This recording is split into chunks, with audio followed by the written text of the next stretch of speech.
हे लोक आता देतो ते देतो, किती शेतकऱ्यांच्या आत्महत्या या लोकांना पाहिजे? कर्जमाफी असेल, अवकाळी पावसामुळे गारपीटमध्ये जे नुकसान झालं त्या शेतकऱ्यांचे अजूनपर्यंत पैसे यांनी दिले नाही, गेल्या वर्षीचे दिले नाही, या वर्षाचे तर वेगळे. या सरकारचं हे लबाड सरकार आहे.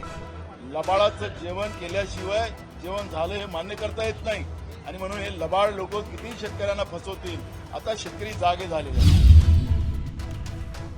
हे लोक आता देतो ते देतो, किती शेतकऱ्यांच्या आत्महत्या या लोकांना पाहिजे? आणि म्हणून कर्जमाफी असेल, ज्या अवकाळी पावसामुळे गारपीटमध्ये जे नुकसान झालं त्या शेतकऱ्यांचे अजूनपर्यंत पैसे यांनी दिले नाही, गेल्या वर्षीचे दिले नाही, या वर्षाचे तर वेगळेच. आणि त्याच्यामुळे या सरकारचं हे लबाड सरकार आहे. लबाडाचं जेवण केल्याशिवाय जेवण झालं हे मान्य करता येत नाही आणि म्हणून हे लबाड लोक किती शेतकऱ्यांना फसवतील.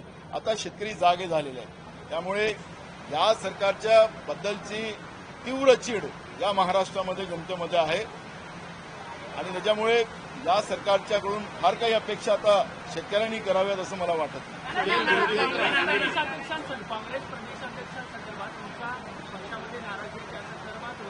हे कुठं चालला हा विषय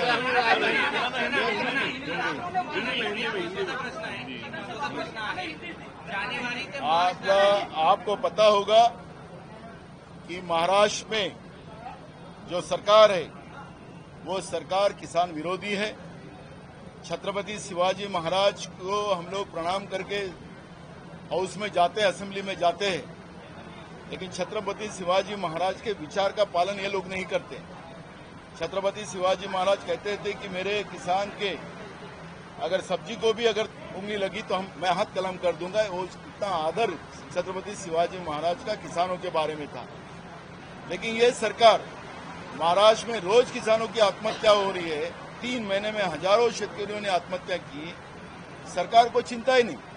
महाराष्ट्र में लातूर डिस्ट्रिक्ट में एक किसान ने, उसके पास बैल नहीं था, 70 साल के किसान ने अपने आप को जोत लिया और उनकी जो हमारी माता जी है उन्हें उसको बैल के जैसे हका है। ये परिस्थिति महाराष्ट्र की है। इस प्रगत राज्य को बर्बाद करने का काम इन लोगों ने किया है।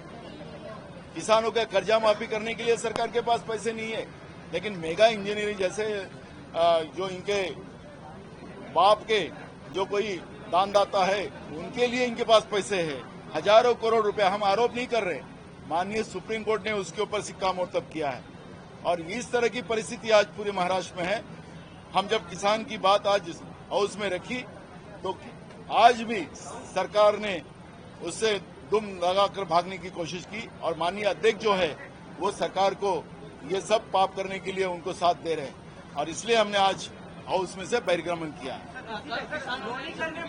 को लेकर आंदोलन किया था जिसमें राजू शेट्टी के साथ हजारों किसानों के गुने दाखिल किए। ये तो किसान का जो आवाज उठाएगा उसका मुंह दबाया जाएगा, उसका आवाज दबाया जाएगा।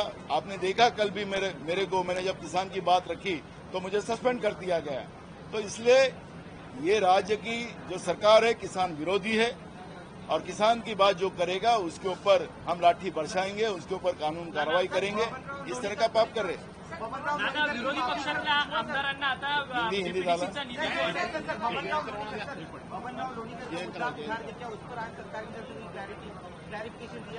सरकार कहाँ देंगी? सरकार तो आपके पोडियम में आके राज्य के मुख्यमंत्री ने कहा कि वो गलत बोला है वगैरह वगैरह, पहले दिन बोला है। तो फिर सरकार ने जवाब देना था। क्यों सरकार भाग रही थी? विधानसभा अध्यक्ष क्यों उनको बचा रहा था? तो इसलिए ये सवाल खड़े करेंगे क्योंकि अब मौका है, शुरुआत हुई है और ये सरकार जिस तरह से महाराष्ट्र को बर्बाद कर रही है हम नहीं छोड़ेंगे इनको। और सरकार को हमारे राज्य के किसान हो, बेरोजगार हो, गरीब हो, सबको न्याय दे के ही रहेंगे। ये हमारा मानसिकता और वो लड़ाई हम लड़ रहे हैं।